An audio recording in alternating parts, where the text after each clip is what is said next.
Ada satu makom, satu puncak dalam perjalanan ruhani yang tidak ramai oleh kata-kata, tidak gaduh oleh ceramah panjang, tidak ramai oleh ritual yang dipertontonkan, tapi justru hening.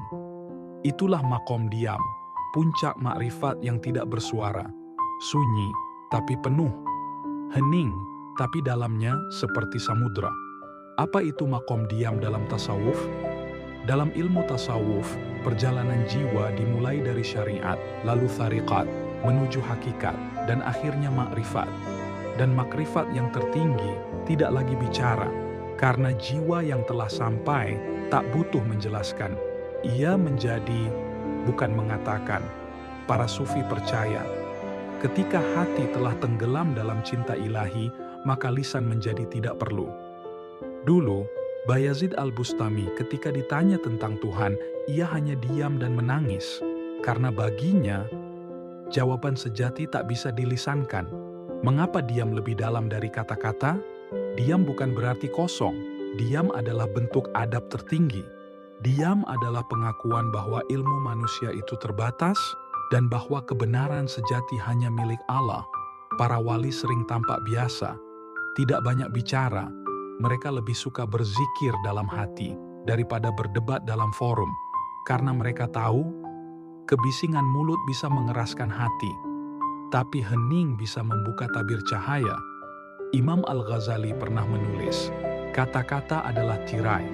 Bila engkau ingin melihat Tuhan, bukalah tirai itu.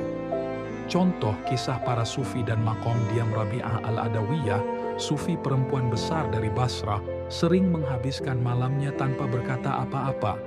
Ia hanya menatap langit dan berzikir dalam hati. Ketika muridnya bertanya, "Mengapa engkau tidak berdoa dengan suara, wahai guru?" Rabi'ah menjawab, "Dia tahu isiku, bahkan sebelum aku berkata, untuk apa aku bersuara?" Atau Syekh Abdul Qadir Al-Jailani, ketika muridnya memintanya untuk menjelaskan hakikat tauhid, beliau diam beberapa saat, lalu berkata, "Jika engkau belum bisa menangkapnya dari diamku, maka 1000 kata-kataku pun tak akan mampu menjelaskannya padamu." Diam. Senjata untuk melawan ego diam juga adalah perlawanan terhadap hawa nafsu. Nafsu suka bicara, suka dipuji, suka didengar. Tapi orang yang telah mencapai makom diam, sudah tidak peduli ingin terlihat suci, tidak haus tepuk tangan, tidak ingin disebut wali, ustadz, atau habib. Ia hanya ingin menjadi hamba di hadapan Allah, tanpa topeng, tanpa suara. Mereka lebih takut ria daripada hina, lebih suka tidak dikenal manusia, asal dikenal langit. Penutup, sunyi sebagai jalan cinta. Maka jika hari ini kamu merasa dunia terlalu ramai, cobalah mendekat kepada diam. Karena diam bukan berarti pasrah. Diam adalah perjumpaan rahasia antara hati dan Tuhannya. Rumi berkata, ketika kata-kata berakhir, musik jiwa dimulai.